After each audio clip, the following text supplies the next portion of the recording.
예수 그리스도의 많은 이적 중에서 사복음서에 모두 기록된 유일한 이적이 있는데, 그것이 바로 가나 혼인잔치에 물을 포도주로 바꾼 이적과 오늘 소개한 오병이의 이적, 그 두 가지만 사복음서에 모두 다 기록을 했다. 그만큼 중요한 이적이다. 물론 이와 유사한 이적이 마태복음 15장 32절 39절에 소개되어 있습니다. 한번 보겠습니다.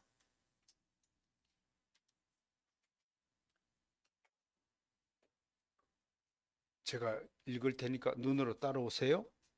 마태복음 15장 32절 39절 26쪽에 있네요. 예수께서 제자들을 불러 이르시되 내가 무리를 불쌍히 여기노라.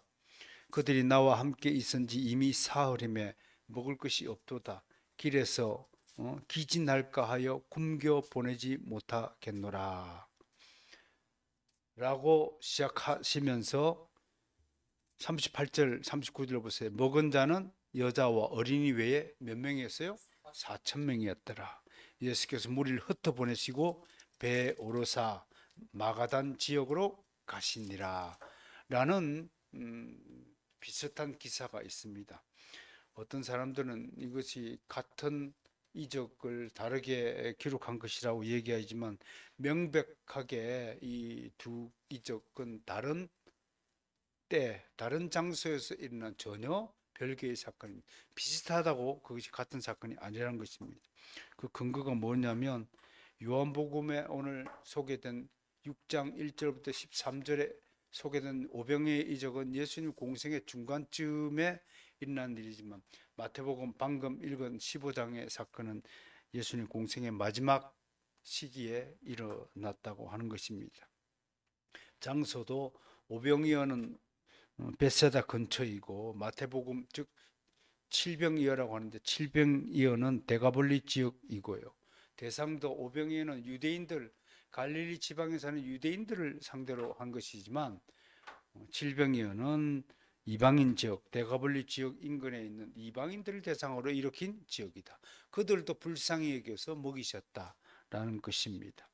또 요한복음의 이적은 5천 명을 먹이신 거지만, 칠병이어는 4천 명을 먹인 것이다. 또 오병의 이적은 예수님이 빌립을 시험하시고자 한 사건이면서, 누가 가지고 있던 떡을 가지고 펼친 이적이냐면, 아이가 가진 것을 가지만, 칠병이어는 제자들이 구해온 물고기와 떡을 가지고 펼친 이적이니까 좀 다르다. 또 오병이어 때는 남은 음식이 몇 광줄이라고요? 12광줄이고, 칠병이어는 7광줄이다. 이 차이가 있다. 마지막으로 오병이어 이적 때는 사람들을 잔디에 앉혔지만 이방인들은 땅에 앉혔다. 이런 차이가 있으므로, 여러분, 요한복음 6장에 소개된 오병이어와 마태복음 15장에 있는 칠병이어는 전혀 다른 별개의 사건이라는 사실을 먼저 짚어보겠습니다. 오늘 우리는 특별히 요한복음의 오병이어 이적에 대해서 알아보겠습니다. 내용을 여러분 잘 알고 있을 터이지만 하나하나 짚어가면서 한번 훑어보겠습니다. 먼저 1절부터 3절에서 알 수 있는 것은 예수님의 공생애 중 세 번째 유월절 직전의 어느 날인데요. 여러분, 이때쯤이면 예수님에 대한 체포 명령이 들어져서, 여러분 예수님의 공생애를 살필 때 바이블 시네마에서는 뭘 기준으로 공생애를 분석하냐면, 예수님의 공생애 때 유월절이나 명절이 몇 번 지나가냐? 4번 지나가요. 여러분, 유월절 때마다 예수님이 움직이기 시작하시는 거예요. 갈릴리에서 예루살렘으로 가시는 거예요. 예루살렘 성전에 가서 제사를 드리고, 또 성전에 모인 백성들에게 하나님 나라의, 하늘나라의 복음을 그들에게 선포하고 가르친 일을 중점 사역으로 삼으신 거예요. 그런데 세 번째 유월절 때는 워낙 예수님에 대한 적대감이 팽배하고, 또 산헤드린 공회에서 공식적으로 예수님을 체포하고자 하는 명령이 떨어졌기 때문에, 이때는 예루살렘으로 올라가지 못하고 이방 지역, 북쪽 지역으로 전도 여행을 삼았다라는 것이 우리가 공식적인 예수님의 공생애의 한 부분인 것입니다. 예수님은 예루살렘 성전을 방문하여 제사에 참여하셨지만 세 번째 유월절의 시기에 예루살렘을 방문하지 못하고 이방 지역의 전도에 힘을 쏟았다라는 것을 일단 배경으로 삼아 주시기를 바랍니다. 장소가 어디냐면 오늘은요 갈릴리 바다 건너편, 즉 갈릴리 지역에 예수님이 제2의 고향으로 삼은 지역이 어디냐면 가버나움이죠. 가버나움에 배를 타고 건너갔다면 아마 그다라 지역이나 대가벌리 지역으로 우리가 추정을 할 수 있는 것입니다. 그러니까 당시에는요, 이 갈릴리 호수가 매우 큰 호수이니까 호수라고 부르지 않고 바다로 대양이라고 부르는 거예요. 당시 사람들 입장에서는 엄청난 거리예요. 그 배 타고 건너간다는 생각조차 못하던 시절이에요. 그러니까 전혀 다른 지역이에요. 가버나움에서 저쪽 건너편 지역이라고 한다면 전혀 다른 지역이에요. 어떨 때는 어떤 사람은 배가 없는 사람은 한 번도 가보지 못하는 지역이에요. 엄청나게 큰 거리를 좀 생각해 보는 거예요. 근데 보통 우리 같으면 포기하고 말 테인데 여러분 하나님의 복음을 온 세상에 전하기 위해서 즉 이스라엘의 구석구석까지 한 마을도 놓치지 않고 전해야 되겠다는 이 예수님의 입장 때문에 건너편으로 간 것이다. 예수님은 이미 이전에 건너로 갈 때 더 놀라운 사실은 사람들이 포기할 것이라고 생각하고 한번 가보는 거예요. 보통이면 이제 안 따라올 거예요. 그렇죠? 근데 이때는 벌써 예수님이 병도 고쳐주고 38년 된 병자도 고쳐주고 야이로 딸 회장들은 고쳐주고 귀신들 고쳐주고 포도주를 막 만들어내는 기적을 삼으니까 사람들이 일도 다 팽개치고 이분만 쫓아다니면 먹을 게 생기고 좋은 일이 생길까 보다 하고 쫓아다니는 거예요. 그게 지금 현재 우리가 추정할 수 있는 상황이다, 배경이다. 그러니까 건너편 지역으로 몸을 피하신 모양인데 사람들은 그곳까지 쫓아온 것입니다. 이렇게 사람들이 예수님을 뒤따르는 것은 무엇 때문이라고요? 예수님을 구주로 믿었으라고요? 아니에요. 뭔가 떡고물이라도 생길 것이다. 그게 동기란 말이에요. 혹시 여러분들이 아직도 주일날 나와서 예배드리고 기도하면 뭘 하나님이 복을 주실 것이다 그거 기대 때문에 하는 건 아니죠, 그죠? 우리는 그냥 하나님의 자녀니까 당연히 하나님께 나와 예배하는 거죠. 구원 받았으면 다 받은 건데 뭐 더 이상 받아요. 근데 하나님은 뭐 아까도 말씀을 드렸다시피 우리 건강 주시고 월급 주시고 행복 주시고 얼마나 좋은 예배당을 주셨어요. 저는 내가 이게 믿기지가 않아요. 이 바깥으로 한 바퀴 돌면 우리 교회가 믿기지가 않아요. 우리가 어째서 이곳으로 또 오게 됐을까?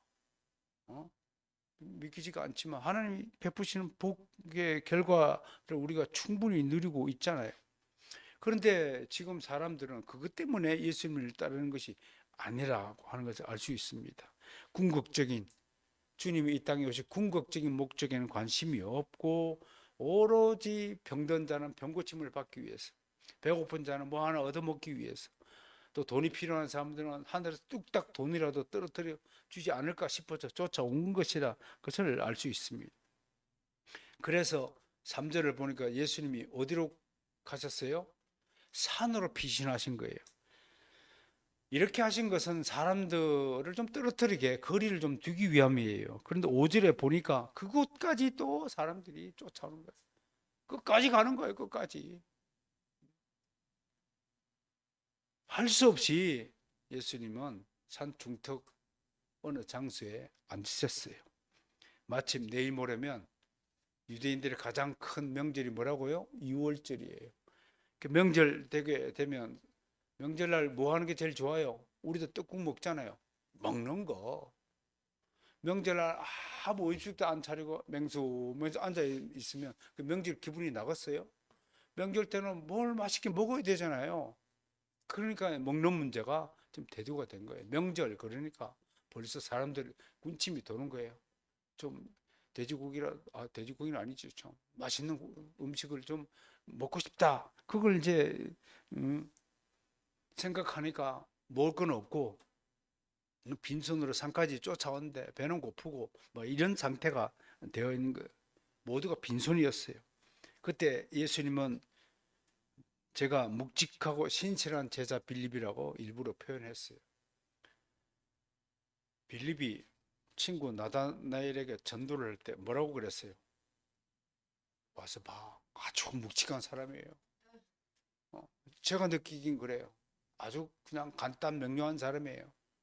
야, 예수님이 어떻게 생겼고 어떻게 내가 들어보는 게 좋더라. 막 구구절절 설명하는 사람이 있고 그냥 빌립처럼 와서 봐.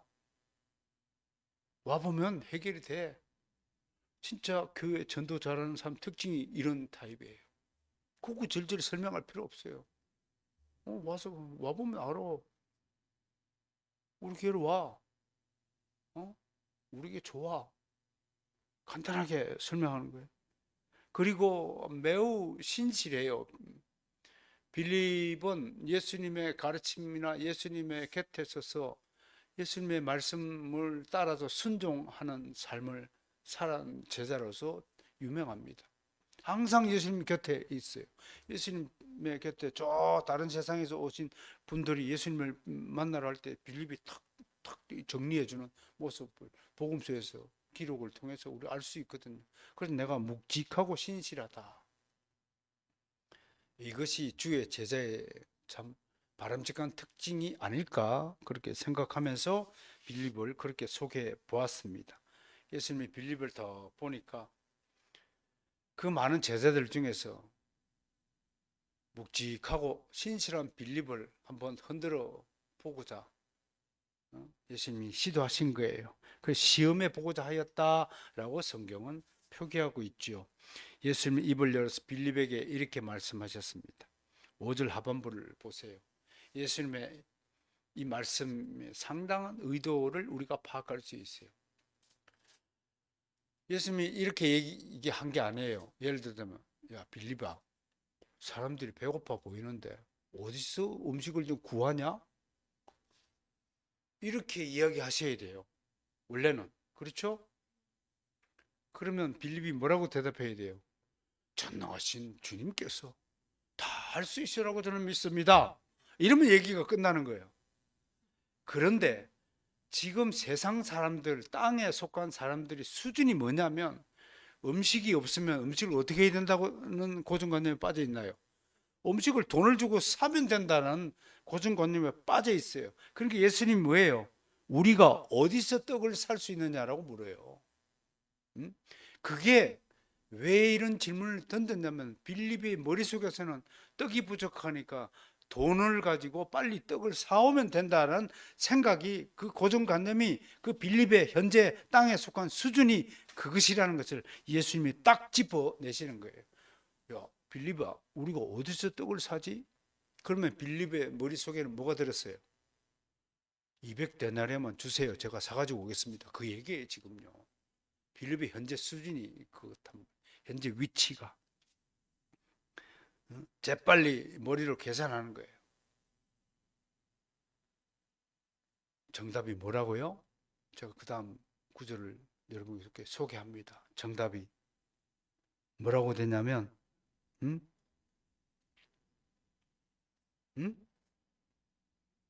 주님은 하나님이시기에 능치 못할 일이 없으신 나의 하나님 되신 줄 믿으십니다. 주님 뜻대로 행하시옵소서. 야, 그랬다면 얼마나 훌륭한 신앙 고백이 되었을까요? 기껏 주님은 다 아시는 거예요. 빌립이 그런 수준의 신앙 고백을 할 수 없다는 것을 아시는 거예요. 그래서 빌립을 시험하시는 거예요. 이런 계기를 통해서 아마 빌립은 크게 달라졌을 것이라고 저는 생각을 해봅니다.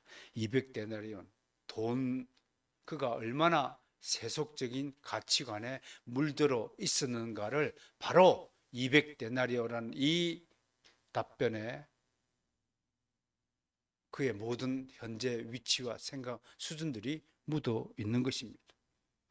내가 전에도 그랬죠. 모든 사람은, 저와 여러분은 자기 수준만큼 생각하는 겁니다. 그래서 이 수준이 굉장히 중요한 겁니다. 우리가 항상 그리스도의까지 장성한 믿음의 분량에 이르러야 됩니다. 그리스도를 기준으로 그리스도를 닮기 위하여 매일처럼 우리는 노력하고 애를 써야 한다는 사실을 누가 부정할 수 있겠습니까? 그런데 10년 전이나 지금이나 생각하는 수준이 늘 그대로라면 그에게는 어떤 변화도, 어떤 발전도, 어떤 성숙도, 어떤 성장도 일어나지 않았다는 것을 반증하는 것입니다. 현재 빌립을 수준을 보세요. 200데나리온이 떡이 부족합니다.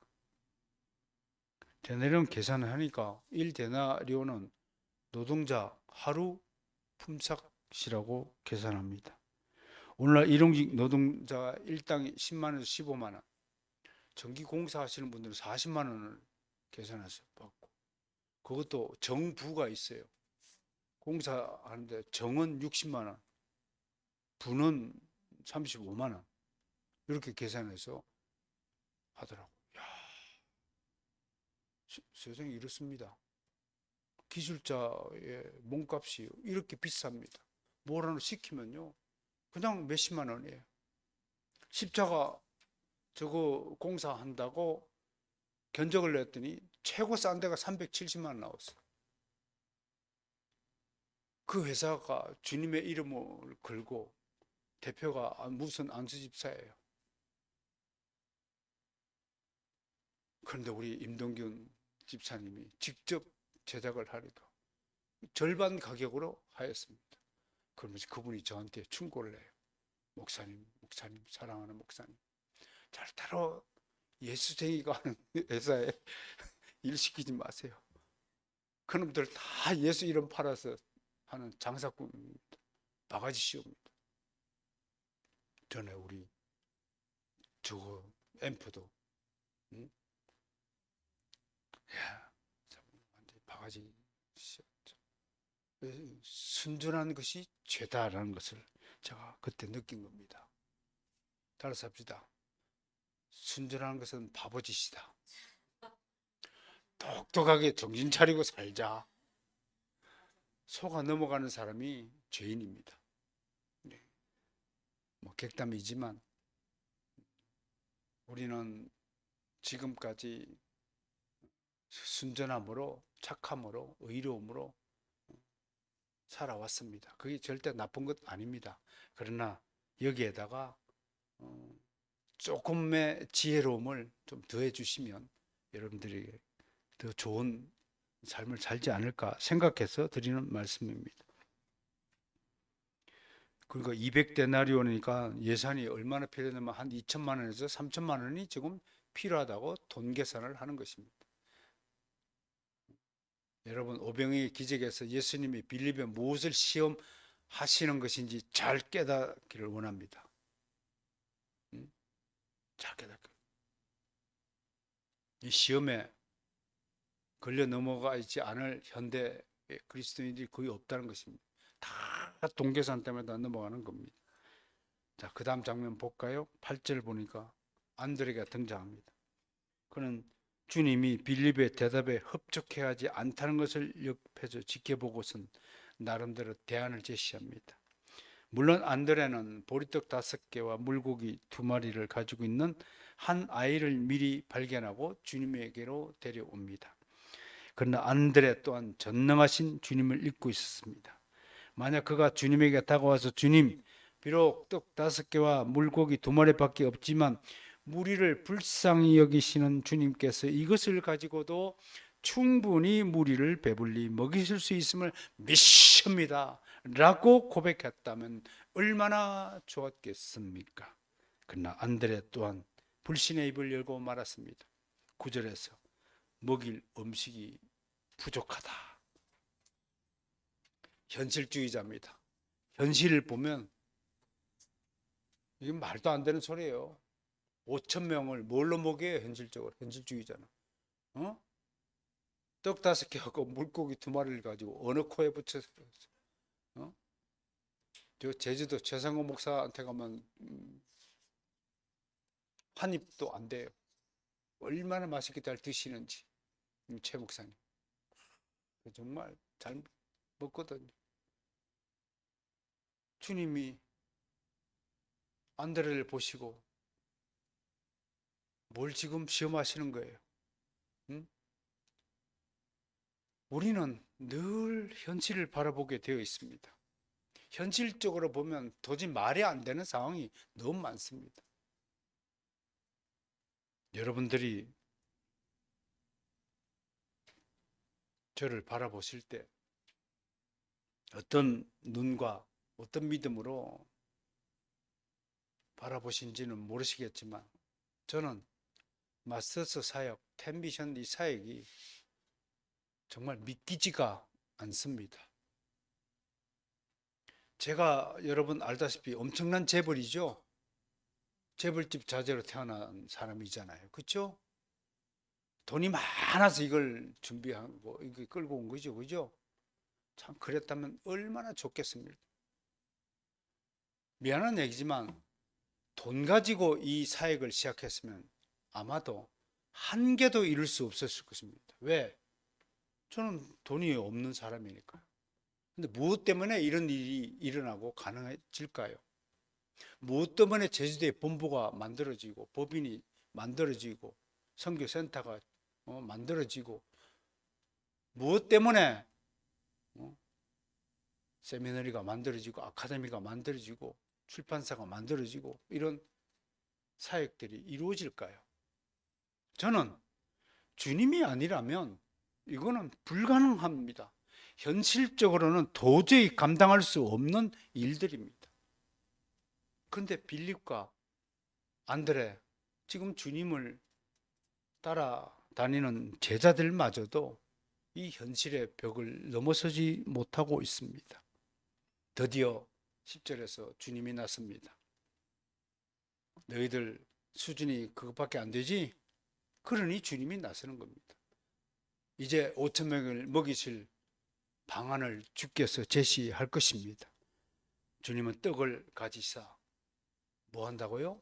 축사하신.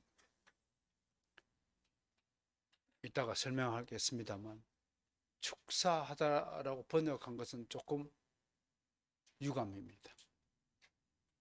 물론 틀린 말은 아니지만 축사하다는 말은 헬라어로 유카리스테오라는 말은 그냥 감사하다는 뜻입니다. 하늘을 향해서 감사합니다. 여러분, 우리가 무엇을 하든지 제일 먼저 해야 될 것은 하나님께 드리는 감사의 기도로 출발해야 됩니다. 이 일을 하게 하셔서 하나님 감사합니다. 모든 주권은 아버지 하나님께 속한 것인지 이것이 이루어지든 이루어지지 않든 모든 것이 하나님 뜻인 줄 믿습니다. 저는 그저 하나님의 뜻에 순종할 뿐입니다. 그것이 축사의 원래 뜻입니다. 그리고 사람들에게 나누어 주시고 이 물고기도 동일한 방식으로 나누어 배불리 먹였습니다. 그러면서 성경은 남은 음식이 12바구니에 가득 찼다고 기록합니다. 무엇보다도 본문의 기사가 말하고자 하는 결론이 이어 등장합니다. 14절을 보니 사람들은 다시 한번 예수님을 선지자라고 인정합니다. 구세주라고 인정하지 않고 선지자라고 인정합니다. 선지자는 특별한 능력을 가진 사람이다. 그 정도로 유대인들 사람들이 인식하는 것입니다. 표적 때문에 그렇죠. 바로 사람들이 동기와 태도, 의도와 목적은 주님이 바라시는 것이 아닙니다. 그래서 15절에서 주님은 다시 사람들을 떠나 홀로 산으로 떠나가신다라는 것으로 오늘 본문 기사를 마감합니다. 자, 이 정도 내용은 여러분들이 지금까지 신앙생활하면서 많은 설교를 통해서 또 성경을 읽은 경험들을 통해서 잘 알고 있을 것입니다. 그러나 오늘은 이 이야기에 숨어 있는 우리가 반드시 놓치지 말아야 될 귀한 포인트들을 한번 짚어가면서 여러분들에게 소개하고자 합니다. 첫 번째, 다른 이적들은 주님의 신비한 능력을 드러내거나 구원 사역에 꼭 필요한 기적들을 소개하는 반면에 가나 혼인 잔치의 이적과 오늘 오병이의 이적은 특별히 상징적인 메시지를 던진다는 데서 특별한 점이 있는 것입니다. 가나 혼인 잔치에서 물을 포도주로 바꾼 사건은 바로 주님의 보혈이 필요하다. 너희에게 진짜 필요한 것은 물이 아니라 주님의 보혈이다. 그것을 말씀하기 위해서 그 이적을 표현한 것입니다. 그렇다면 오병이어에서 떡을 가지고 배불리 먹이셨다라고 해서 너희가 필요한 양식은 내 몸이다. 주님의 몸이다. 내 몸이 생명의 떡이다. 이게 나를 먹어야 너희가 영생한다라는 것을 말씀하시고자 한 것이라는 것입니다. 두 번째, 하필이면 왜 200데나리온이 부족하다고 했을까요? 여기에 숫자적 매력이 있는 겁니다. 여러분 아시죠? 히브리언들은 숫자마저도 다 의미를 담아서 이야기하고 있죠. 1이라는 숫자, 3이라는 숫자, 6이라는 숫자, 7이라는 숫자, 10이라는 숫자, 10이라는 숫자, 20이라는 숫자, 100이라는 숫자, 이 모든 숫자의 의미가 다 담겨 있음을 여러분 아실 겁니다. 그럼 20은 뭐냐? 200은 20 곱하기 10이에요. 10은 영원수, 충족수, 전부를 말합니다. 온 세상을 말합니다. 그 20이 뭐냐? 20은 헛된 기대, 불충분함, 불만족함, 허무함.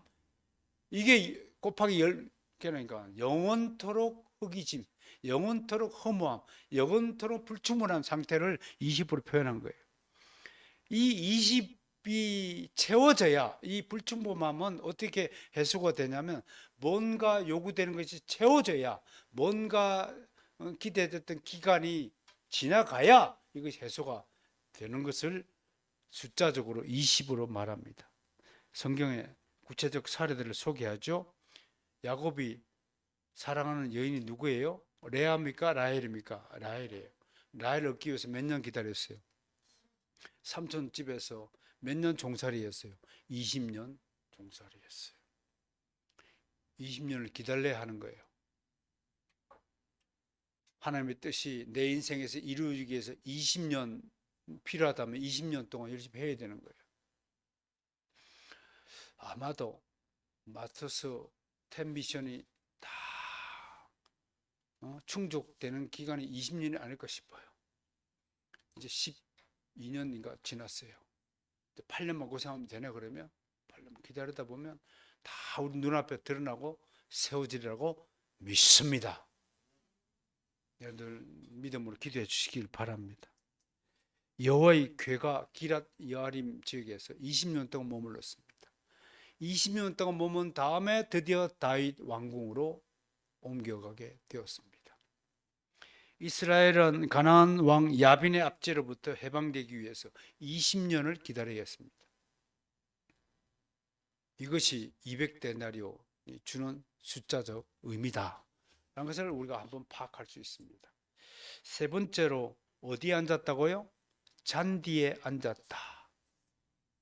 그냥 스쳐 지나가기 쉬운 구절이지만 이것도 우리가 놓쳐서는 아니 될 부분입니다.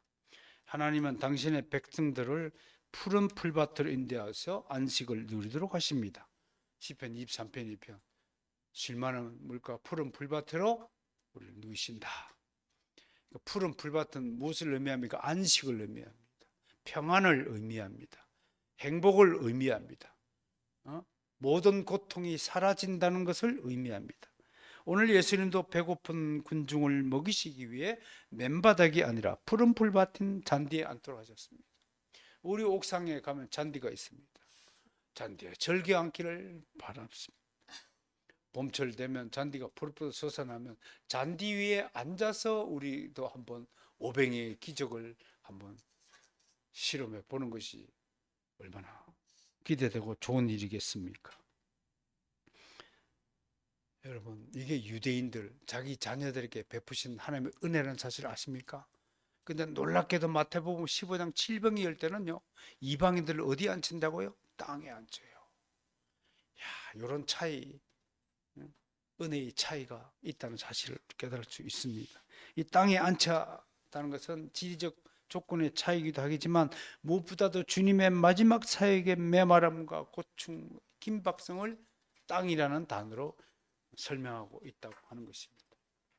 네 번째 우리가 살펴볼 점은 놓치지 말아야 될 점은 바로 축사하신 후에 떡을 떼었다고 하는 겁니다. 그 11절에 있죠? 아까도 말씀 축사하다가 유카리스테오 감사하다는 뜻입니다. 영어 성경은 이 감사하다는 원어에 충실하여서 given thanks라고 번역해서 하나님의 감사를 하나님께 드리다 이런 뜻입니다. 먼저 하늘을 향해 하나님께 감사를 드렸다는 의미입니다. 더불어 하늘에 감사한 것은 이 모든 이적이 아버지로부터 주어진 것임을 나타냅니다.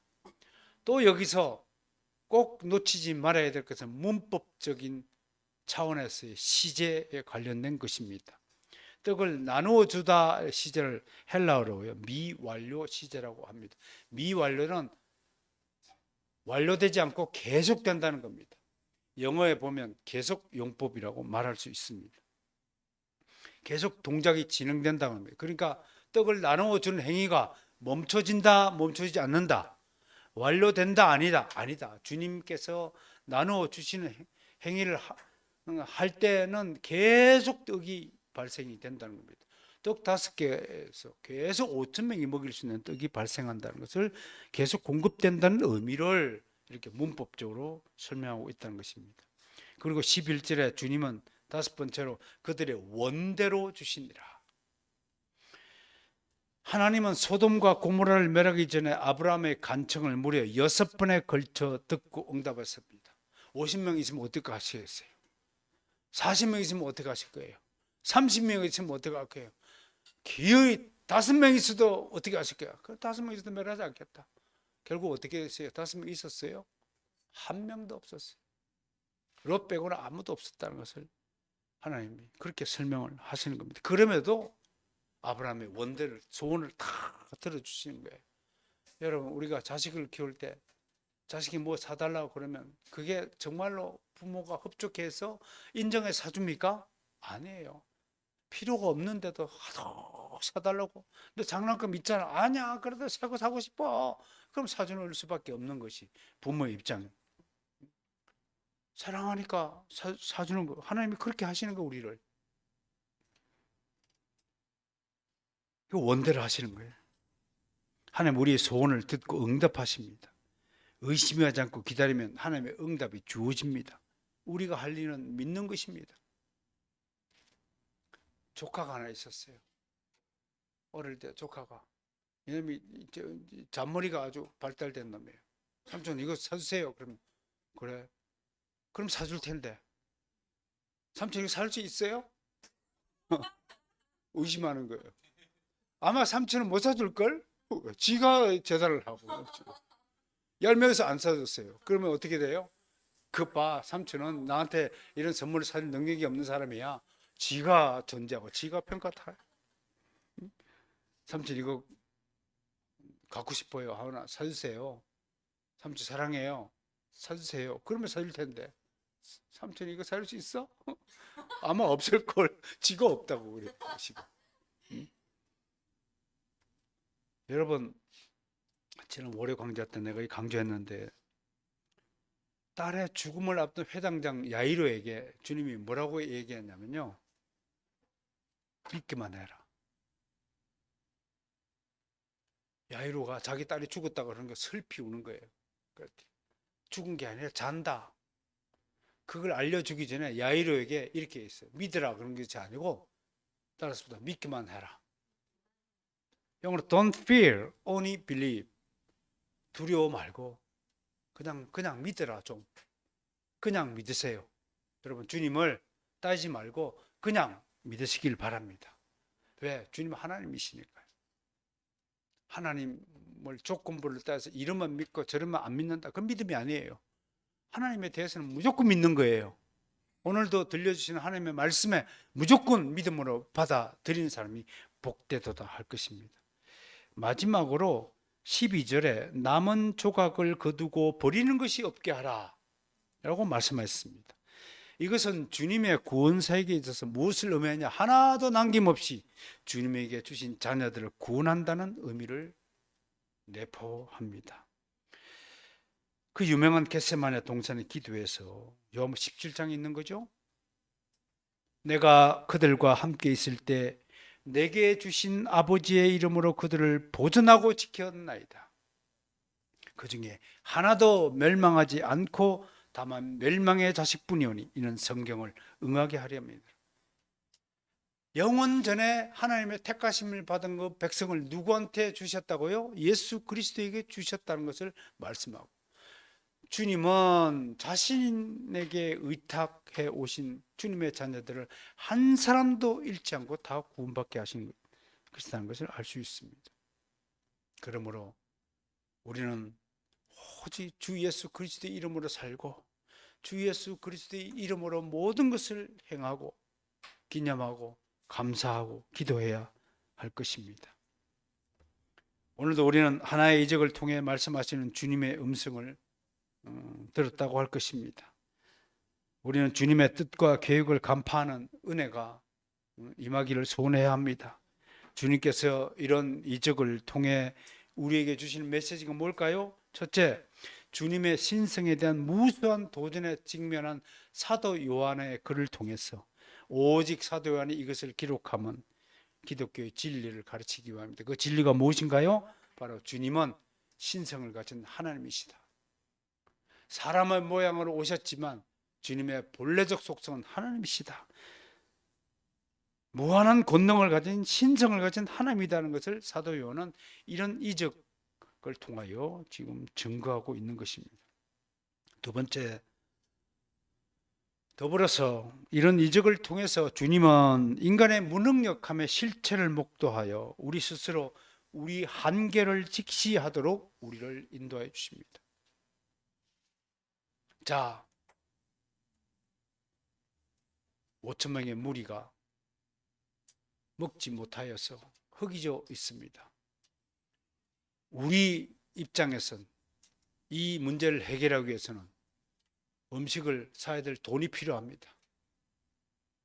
그리고 겨우 떡 5개와 물고기 2마리밖에 없는 이 현실을 가지고 도저히 5천 명을 먹일 수 있는 계산이 서지를 않습니다. 이게 우리 입장이에요. 이게 우리 한계예요. 그렇다면 우리는 이 한계를 인정해야 합니다. 이 한계를 무너뜨리고 5천 명을 먹일 수 있는 분은 우리가 아니라, 우리의 힘이 아니라 오직 주님밖에 없다. 하나님밖에 이 일을 해결할 길이 없다라는 사실을 이 시간에 우리가 인정하고 고백하기를 원합니다. 그것이 오병이어 기적을 통해서 우리에게 말씀하시는 것입니다. 너희들은 너희가 얼마나 유한한 존재인지를 아느냐? 나는 무한한 너희의 하나님이시다. 그러니 유한히 살기 위해서는 무한한 하나님께 절대적으로 의존하고 의지할 뿐이다. 그 메시지를 던지고 있습니다. 즉 우리 자신의 무한한 환경들 속에서 대처할 만한 인간의 자력이 부족하다는 하나의 사례를 제공하고 있습니다. 주님은 빌립을 시험하셨습니다. 빌립은 떡을 사야 한다는 고정관념 안에 갇혀 있었습니다. 빌립뿐 아니라 이것이 바로 우리 현주소이고 한계입니다. 우리는 땅에서 났으므로 땅의 일만 생각합니다. 하늘 차원의 일을 상상하지 못합니다. 그런 일이 가능하다는 것을 믿지도 못합니다. 주님은 빌립의 그 한계를 이미 아시고 빌립에게 그 한계를 벗어나는 길은 오직 주님의 권능뿐임을 시연해 보인 것입니다. 우리는 전적으로 타락하고 전적으로 부패한 무능력한 존재입니다. 죄 중에 태어난 인간은 전적으로 타락해서 아무런 일을 할 수 없습니다. 오직 주님만이 우리의 헐벗음과 배고픔과 아픔과 슬픔을 아시고 그 문제들을 해결해 줄 수 있는 분이라는 사실을 우리는 이 시간을 통해서 다시 한번 믿고 고백하기를 바랍니다. 세 번째로 이 이야기를 통해서 살필 점은 예수 그리스도의 충분성입니다. 이 점에 대해서 몽고메리 보이스 목사님의 해석이 있습니다. 먹는 것의 문제는 오늘날에 살고 있는 대부분의 사람에게 보다 고대 문화에 속한 사람들에게는 엄청나게 큰 중요성을 가진 문제였다고 하는 것입니다.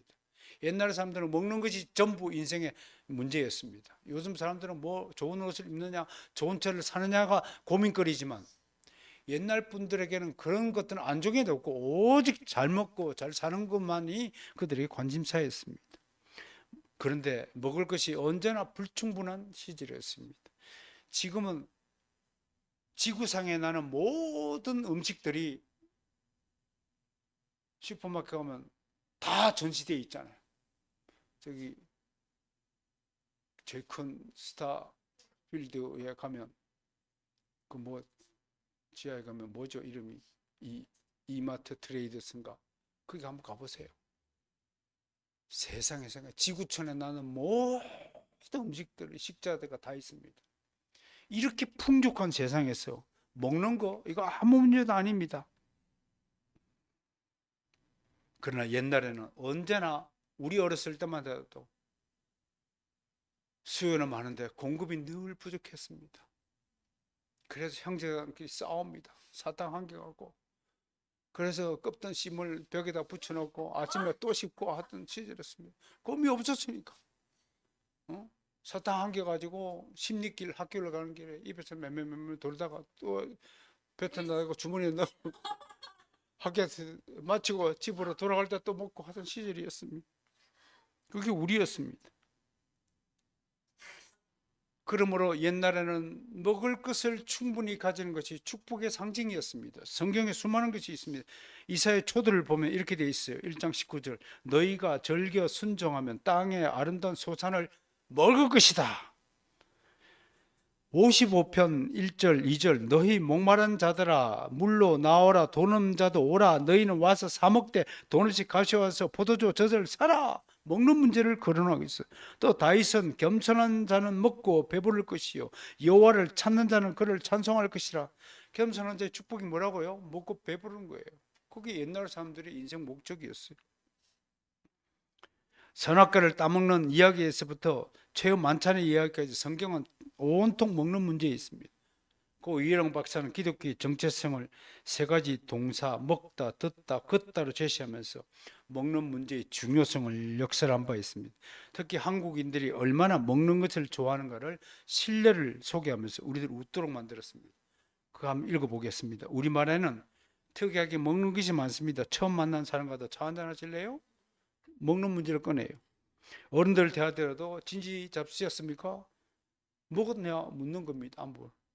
생일에 미역국을 먹는 것이 중요한 나라입니다. 나이도 먹는다고 축구에서도 골도 먹는다고 초등학교 산수 시간에 선생님이 사과 5개 중 2개를 먹으면 몇 개 남냐?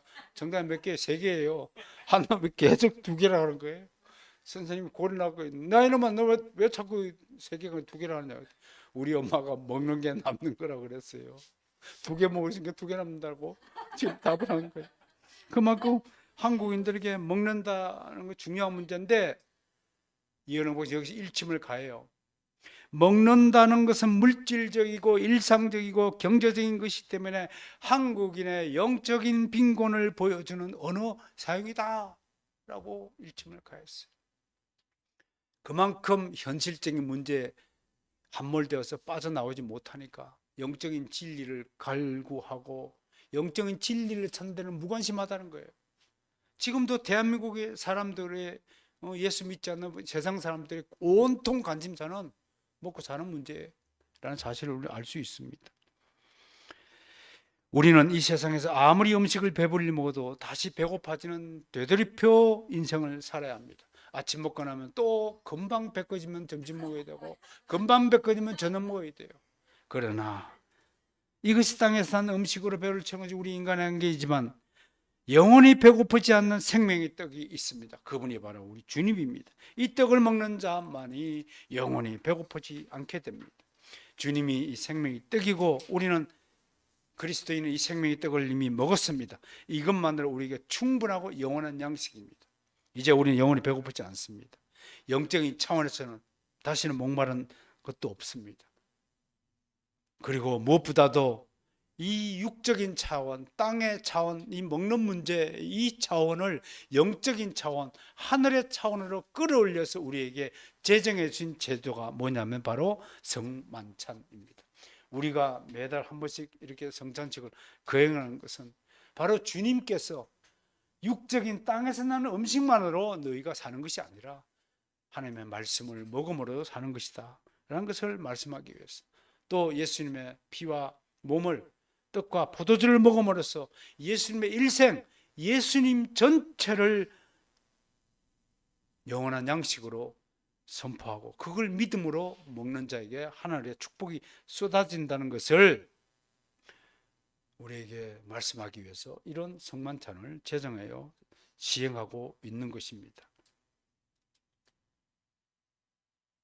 결론적으로 오늘 우리는 오병이어 이적을 알아보고 그 속에 담긴 주님의 뜻과 계획, 가르침들을 살펴보았습니다. 사람은 먹어야 삽니다. 그러므로 육적인 건강도 중요합니다. 너무 먹지 못해도 문제지만 요즘처럼 너무 많이 먹어도 이걸 과식이라 합니다. 문제가 됩니다. 현대인들의 문제는 부족이 아니라 과식에 있습니다. 더불어 그리스도인은 또 하나의 양식을 가지고 살아야 합니다. 그것이 바로 하나님의 말씀이신 성경입니다. 성경을 먹고 사는 그리스도인이야말로 영원히 배고픔을 면한 신령한 사람입니다. 배고프지 않다는 것은 곧 충만하다는 것입니다. 말씀 충만이고 성령 충만입니다. 한 주간도 성령 충만한 삶이 되기를 소망하면서 이번 한 주간도 승리하는 한 주간이 되기를 축복합니다.